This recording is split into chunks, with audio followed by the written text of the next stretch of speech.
Olá, tudo bem?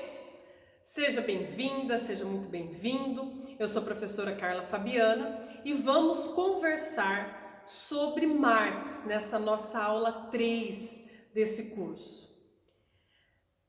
Para alguns pode parecer uma coisa fantástica falar do Marx. Para outros pode ser uma coisa temerosa. O mais importante é sempre buscar o meio termo.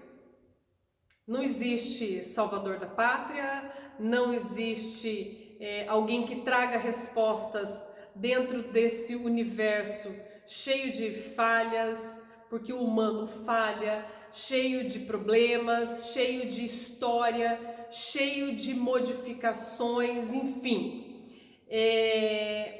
Nós não estamos aqui nem para dizer que o Marx estava certo, nem para dizer que o Marx estava errado.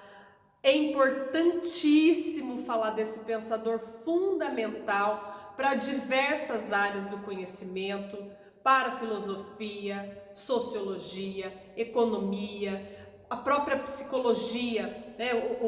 Em alguma linha aí, claro que não é minha área, mas eu estou arriscando porque a gente lê muita coisa nesse sentido.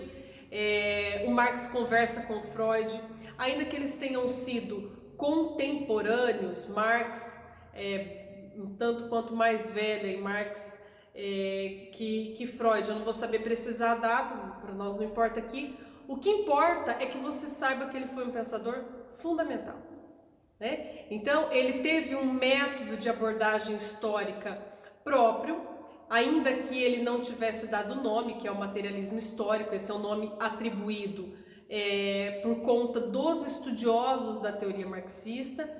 Ele não se autodenominava com um método do materialismo histórico, mas ele tem muito a falar, nós temos muito a aprender e temos uma coisa que é o grande papel em todo o cenário das ideias econômicas, do pensamento econômico. Qual que é o grande papel? Contextualizar esse autor dentro da dinâmica histórica a qual ele pertence. Então ele pertence a uma dinâmica histórica peculiar e nós podemos simplesmente entendê-lo a partir daquele movimento. Não há outra possibilidade de entendimento. Claro que eu estou falando isso do Marx com mais veemência porque ele é um autor mais evidente dentro das ideias econômicas, no movimento recente de polaridade, né? Um tal de esquerda e direita, como eles falam, socialista, comunista, ao contrário dos liberalistas, precisa de muito cuidado, viu? Essas polarizações aí, porque o caminho do meio é sempre o mais sensato, o mais razoável. Essa busca pelo entendimento, por fontes seguras, e para que você construa o seu conhecimento. Então, eu digo isso porque o Marx é mais polêmico, temos vários apontamentos a partir de muito estudo para dizer, olha, isso não se aplicaria aqui hoje, enfim. Então, a teoria dele pode ser e deve ser revista como a de todos os pensadores.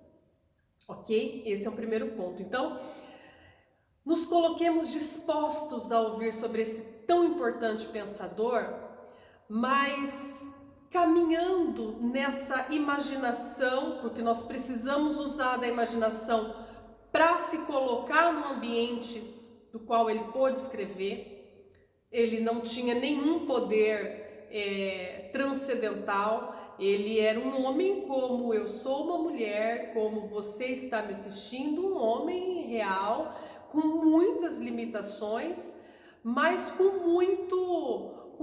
uma característica revolucionária, né, muito forte, então uma presença muito evidente. Isso é fato e por esse mais N motivos nós falamos tanto do Karl Marx, ok? Aí eu trago os slides para vocês poderem acompanhar, embora vocês já tenham aí disponível, né, para download. O que para nós é fundamental?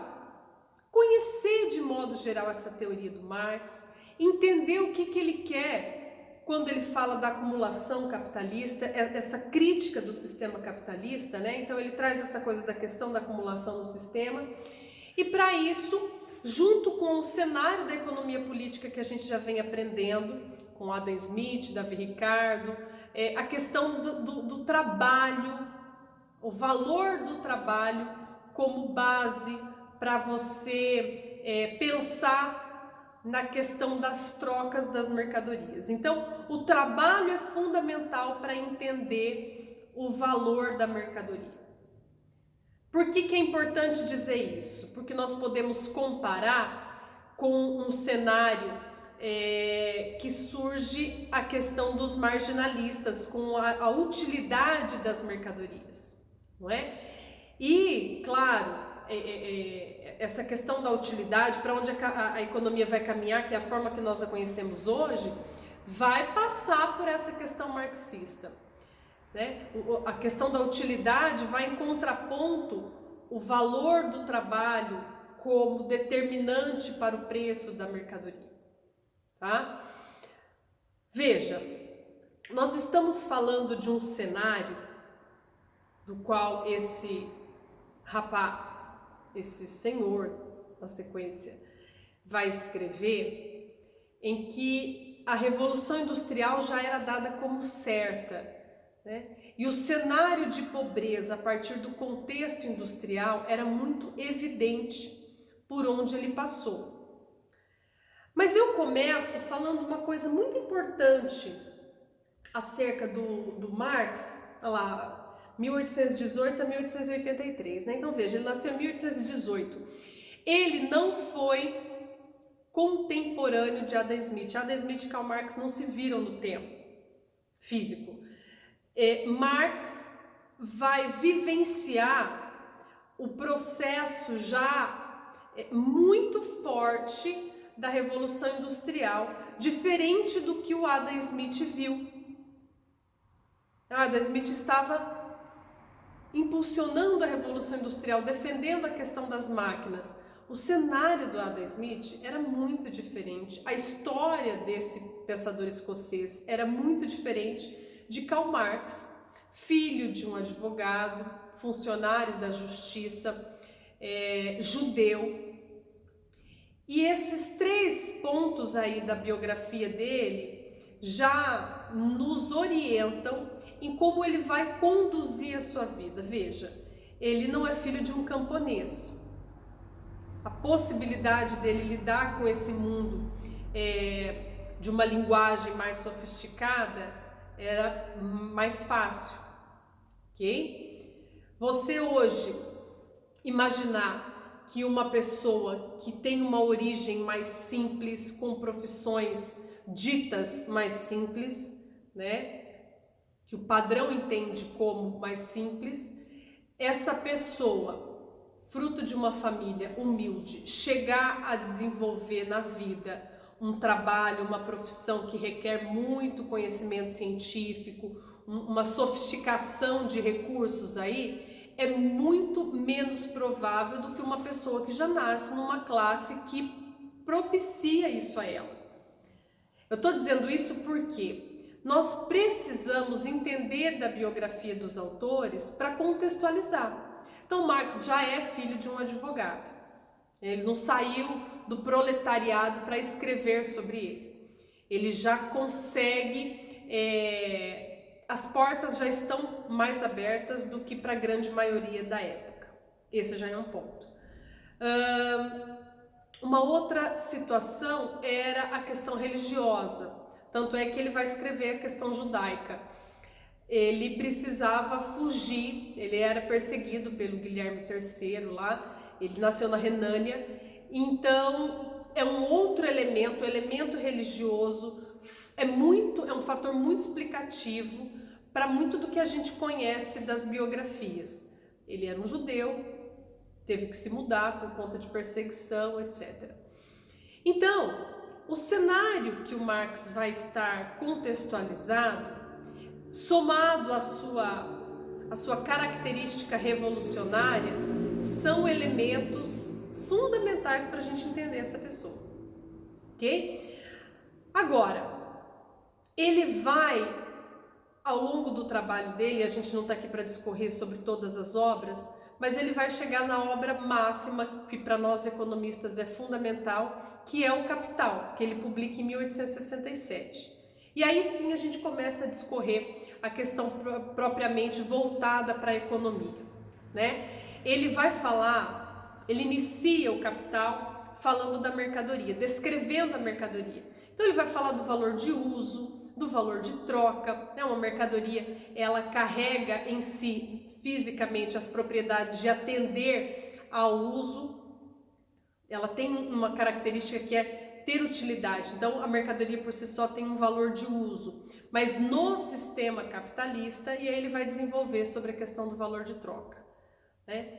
E aí começa-se a delinear algumas palavrinhas chaves aí para a gente falar da questão marxista, para que a gente possa compreender o que Marx escreveu. Então, o que seriam essas palavras-chave? O valor de uso eu já falei, né, que é aquilo que é intrínseco à mercadoria, mas o valor de troca, que é um valor que ele precisa, dentro do sistema capitalista, o valor de uso precisa ser agregado com esse valor de troca, ou seja, ele vai falar da exploração do trabalho como geradora da mais-valia e que vai, a partir desse processo de exploração da mão de obra, vai gerar um excedente de valor caracterizado pela mais-valia, que vai ser embutido no preço dessa mercadoria, e aí então ela tem um valor de troca. Vou resumir muito grosseiramente. E aqui já cabe uma fala muito importante. Leiam o material do Karl Marx. Leiam. Ainda que o tempo no curso muitas vezes não seja favorável para a leitura de uma obra tão grande, tão densa, mas coloquem como projeto de vida. Porque a partir do nosso curso, você vai construir uma visão acerca dos diversos pensadores, em especial hoje o Karl Marx. Acontece que você precisa desenvolver argumentos para você ter um discurso mais rico, um conhecimento mais elaborado mesmo. Então, tudo que nós conversamos, tudo que os mais diversos professores falam, trata-se de um processo de facilitação, de encaminhamento para o material. Mas a grande fonte é a obra que o autor escreveu. Então, coloquem como projeto de vida a leitura do material propriamente. Você vai construir o seu conhecimento a partir do contato, dessa ligação com o autor que se dá quando a gente vai ler a obra da pessoa. Então, leiam o material. Mas, continuando naquilo que se refere às palavrinhas-chave aí para a gente conhecer o Marx. Valor de uso, valor de troca, expropriação, então a própria mais-valia, que a gente vai estar explicando. Luta de classes, talvez seja o principal termo para nós aqui, como explicativo de modo geral da teoria do Marx. Capitalismo, claro, porque ele vai desenvolver uma crítica ao sistema capitalista. E aí, muito de longe, mas muito de longe, nós vamos falar do socialismo e do comunismo. Mas vejam, atribuem ao Marx essa questão do comunismo, do socialismo, muitas vezes sem o devido conhecimento, ok? Mas o que há de principal no trabalho do Marx é a crítica ao sistema capitalista, não necessariamente a questão do socialismo e do comunismo como foco teórico, entendem? Até porque nós poderíamos discorrer sobre isso e dizer que a forma como essa noção de um socialismo aplicado, como se deu na Rússia, por exemplo, não deu certo, descabido, mas necessariamente não foi exatamente como Marx escreveu que se aplicou esse socialismo na Rússia. Tem todo um processo para ser explicado, né? Então, o que aconteceu ali, a revolução, o papel do czar na Rússia, enfim, a questão da agricultura muito forte, um feudalismo ainda vigente em pleno capitalismo. Tem muita coisa para explicar uma série de erros desse socialismo. O que eu quero dizer com isso? O que é importante ficar aqui? A nossa principal proposta é demonstrar, tanto no material, nas aulas, nas nossas conversas, a proposta desse trabalho é mostrar a crítica ao capitalismo feita pelo pensador Karl Marx. O socialismo, o comunismo, vem como etapas históricas de uma dinâmica humana na forma de produzir materialmente aquilo que lhe satisfazia. Mas vamos por partes, né? Um elemento que, para explicar o processo histórico dentro dessa abordagem crítica do capitalismo pelo Marx, é a questão da propriedade privada. Então ele vai falar da forma como isso ocorreu na Inglaterra, como berço da Revolução Industrial, a forma dos cercamentos, né, como se dá uma série de leis implementadas na Inglaterra. A Inglaterra tinha todo o amparo, todo o cenário, na verdade, né? Não é amparo, mas ela estava pautada ali por leis, o momento era oportuno e ela vai se desenvolver como berço da Revolução Industrial. Mas o que eu quero dizer aqui é que ela só conseguiu esse êxito em ser a mãe dessa revolução, o espaço atribuído ao processo da Revolução Industrial, que é um fenômeno fundamental na história econômica mundial. Ela conseguiu isso por conta do desenvolvimento das leis que promoviam a propriedade. Porque no feudalismo essa questão da propriedade não é como nós a conhecemos no sistema capitalista. A ideia de propriedade, ela vem se modificando ao longo da história, né? Então, há uma transformação da propriedade feudal em propriedade capitalista. Essa expropriação e, de fato, a venda da força de trabalho que o artesão tem que fazer aos donos dos meios de produção. Então, essa lógica é fundamental para entender Marx. A forma como se dá a transformação da propriedade no contexto feudal para o processo capitalista, ela é um elemento muito importante para entender a lógica capitalista sob o ponto de vista do Marx. Veja que eu falo sempre o ponto de vista do Marx diferente de falar marxista, porque a ideia de ser marxista é compreender, entender, revisar a teoria do Marx. Então muita coisa é atribuída ao Marx, mas que quem fez, quem elaborou foram os pensadores sobre a teoria dele. Então tem muita coisa para a gente detalhar, para cuidar, não sair falando bobeira acerca desse assunto, tendo muito cuidado. E dizer que não teria como falar do Marx hoje, né, diante dessa pandemia, desse contexto caótico. Nós precisamos de muitos elementos teóricos, mas o que ele viveu é muito diferente do que nós estamos vivenciando. Era muito difícil de dizer algum tipo de profecia que ele pudesse fazer, né? Então ele não tinha todas as respostas, e nós não podemos, então, imaginar um autor ou um pensador como grande senhor das respostas para as questões econômicas, que são questões humanas, e porque são assim, são uma construção, sempre um advir, não há resposta pronta. Cada momento do tempo, cada cenário histórico tem a sua característica, né? Então Marx hoje, na atualidade, como ele veria, qual a solução ele teria? O socialismo é a solução?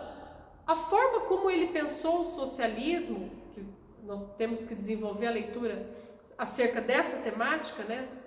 Muito complicado soltar esses pontos. A forma como ele pensou não concebe tudo que nós estamos vivenciando. Agora, pensar alternativas a um sistema como se só houvesse uma alternativa, acho também muito pobre, né? Então, a minha provocação com essa fala é que nós possamos conhecer esses pensadores, construir o nosso conhecimento, para desenvolver uma ideia mais elaborada, porque com tanta modificação, com tantas questões a serem pensadas e resolvidas, seria muito pouco provável atribuir a solução a uma pessoa, a uma ideia de uma pessoa só, tá? Avançando então, o proletariado como aquele que vende a sua força de trabalho, né? A eliminação da pequena propriedade familiar em detrimento das grandes fábricas, elementos próprios do cenário. Propriedade capitalista como instrumento de acumulação de capital. Essa ideia de acumular capital é fundamental, tanto que o Marx fala dessa transição do feudalismo para o capitalismo, passando pela dinâmica mercantilista, como um processo fundamental de acumulação, para aí sim vir esse capitalismo industrial, e aí ele tratar das etapas históricas como ele aborda, ok? Então a Revolução Industrial acaba com aquela segurança, aquela estabilidade, né? E aí vem as fábricas trazendo muita produtividade, crescimento econômico, mas o paradoxo da pobreza, de cidades cinzentas, poluição, enfim. E a partir desse cenário, dessa perspectiva material, é que ele vai falar, vai desenvolver o trabalho dele. Então, Marx, ele tem os pensadores que influenciaram o seu trabalho, mas ele vai desenvolver uma abordagem muito própria, junto com o Engels, que nós conhecemos como materialismo histórico. Então, tudo isso que eu disse, olha, explicar um pensador precisa contextualizar na forma como ele viveu, da onde ele veio, qual cidade, religião, enfim.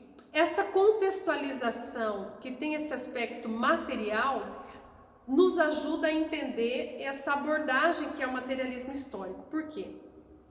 O materialismo histórico, ele vai ser fundamental para a economia, para o pensamento econômico, porque é uma abordagem que ele faz buscando compreender as classes, as sociedades, a partir da forma como elas satisfazem as suas necessidades materiais.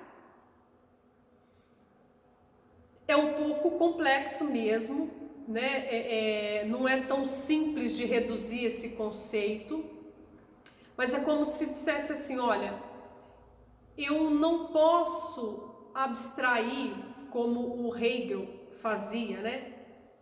Veja, há uma diferença, Hegel, né? Hegel e o Engels, que é o parceiro dele.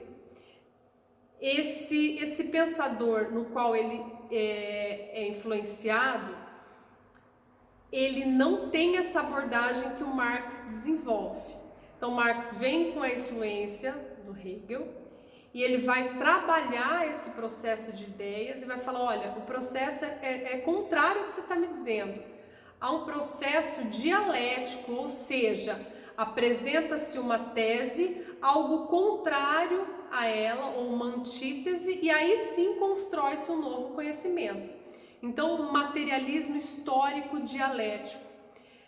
Por isso que, muitas vezes, é fácil atribuir, simplificar a teoria do Marx e falar de socialismo e comunismo diante da importância que ele teve. Mas entender o processo histórico de como ele escreve não é tão simples assim e requer essa nossa atenção. Mas você já pôde abstrair daqui, desses nossos minutos de aula, informações importantes, né? Contextualizar a ideia desse pensador dentro do cenário em que ele estava, entender que ele desenvolve uma abordagem histórica diferente das que existiam, porque ele vai tratar de explicar a sociedade a partir da forma como ela se organizou em termos materiais de produção, ok? Via de regra, olhando de forma muito simples, isso é materialismo histórico, tá? Então Marx vai combinar a dialética e o materialismo, ok? Ele vai separar essa questão da propriedade dos meios de produção e as forças produtivas. Isso é, ele vai explicar a sociedade a partir das condições, instrumentos de trabalho, bem como o próprio trabalho. Isso tudo, então, envolvendo o que é esse materialismo histórico, tá? Agora, essa ideia dialética, ela também traz esse espírito revolucionário que ele tinha, né? Então, ele diz o seguinte: o conflito revoluciona o sistema. A partir dessa luta de classes, ele propõe esse processo revolucionário. Quando se dá esse atrito, esse conflito entre as classes, que é um termo fundamental para ele, o foco do Marx é entender essa luta de classes do proletariado e da burguesia, tá? Novas relações produtivas podem se desenvolver a partir desse conflito, né? Então, cada forma, e aqui nós estamos caminhando para entender a questão do socialismo nele, né? Cada forma de produção, ela vai caracterizar o imaginário dos homens para aquele tempo. O homem feudal é muito diferente do homem do século XXI, concorda? Por que é diferente? O meu comportamento é diferente do homem feudal porque eu tenho um dispositivo do qual eu posso me relacionar, manter um nível de comunicação com vocês, lá não tinha. Isso agiliza o meu processo de comunicação. No sistema feudal isso não se dava. O meio de transporte muito mais rápido, lá não tinha. A questão da saúde, a partir do processo da revolução científica, contribui para uma expectativa de vida maior. No período feudal não tinha. Então o homem feudal é muito diferente do homem do século XXI. Agora, isso tudo que nós tratamos, os elementos explicativos para essa diferença da forma de ser do homem, foi explicada a partir do contexto material, né? Daquilo que modifica a minha forma de me relacionar com o outro, né? Então, cada modo de produção, a consciência dos homens se transforma. Um exemplo importante que está aqui no material de vocês é a própria questão da escravidão, né? Agora, em maio, nós completamos aí aniversário da abolição da escravatura.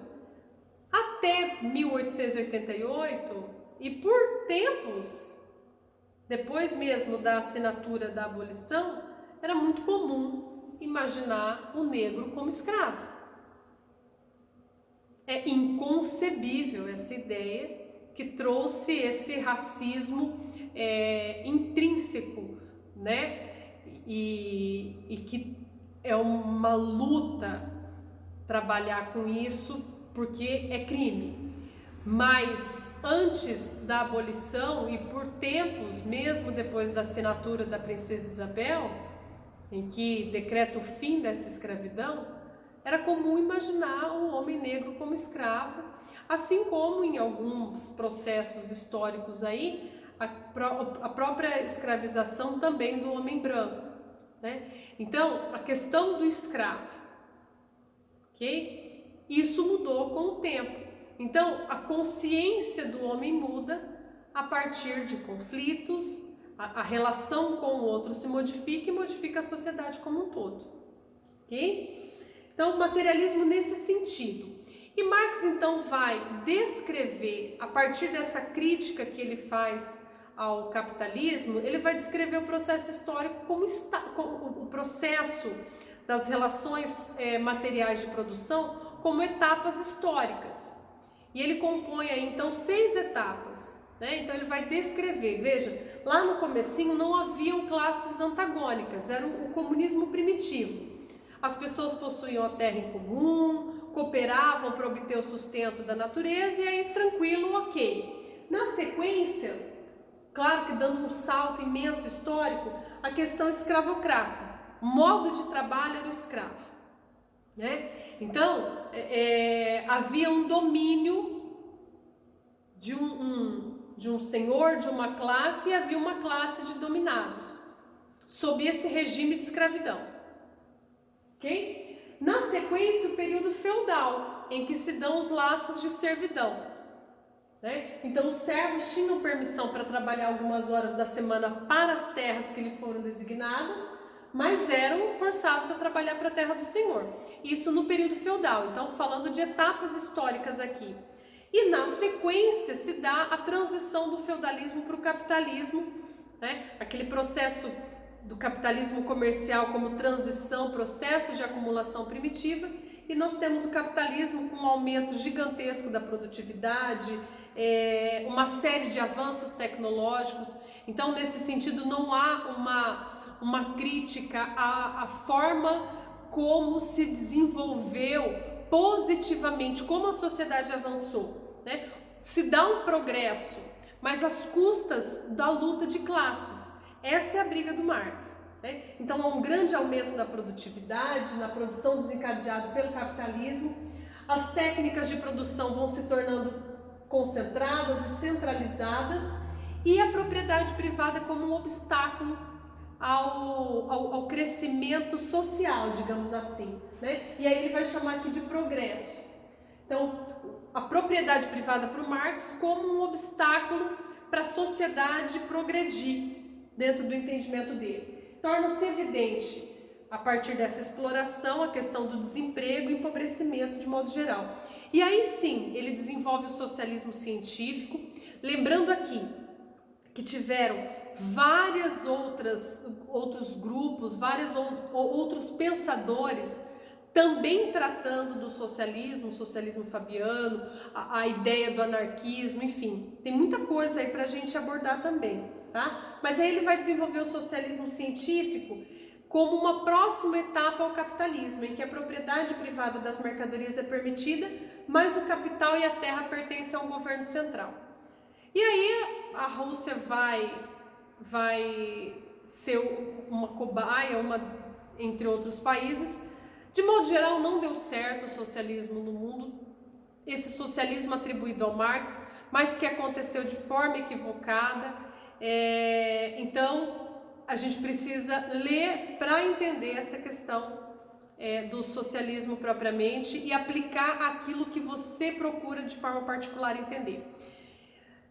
Tendo em vista o socialismo científico, aí ele imagina uma última etapa que seria o comunismo, uma sociedade sem classes. Porque veja, a pegada do Marx era falar dessa luta de classes, ok? Bom, um ponto que também é caro e fundamental à teoria do Karl Marx é a questão do trabalho. O trabalho como aquele que fundamenta o valor da mercadoria. Então é a partir do meu esforço humano, da minha venda da força de trabalho, que vai caracterizar o preço.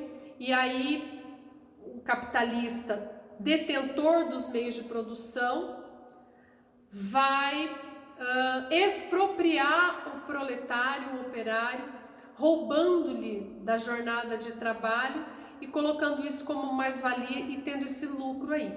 Porque o objetivo da teoria do sistema capitalista é o lucro, né? E ele acontece, segundo Marx, a partir da exploração do trabalho. E essa questão da exploração é fundamental porque ela vai estabelecer essa pirâmide em que o trabalhador é a base e a burguesia está no topo a partir desse processo de exploração. Você tem uma série de conceitos. O importante aqui é pensar a proposta dele dentro desse ideário de luta de classes. Dá-se um conflito revolucionário e essa proposta de mudança histórica aí,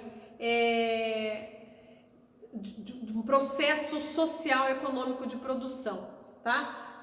Mas para que isso seja bem esmiuçado, detalhado, é importante você se atentar ao fato de que esse conflito de classes acontece a partir de uma dinâmica que começa com a acumulação de capital, passa pelo processo de concentração dessa riqueza nas mãos de poucas pessoas e uma pobreza generalizada.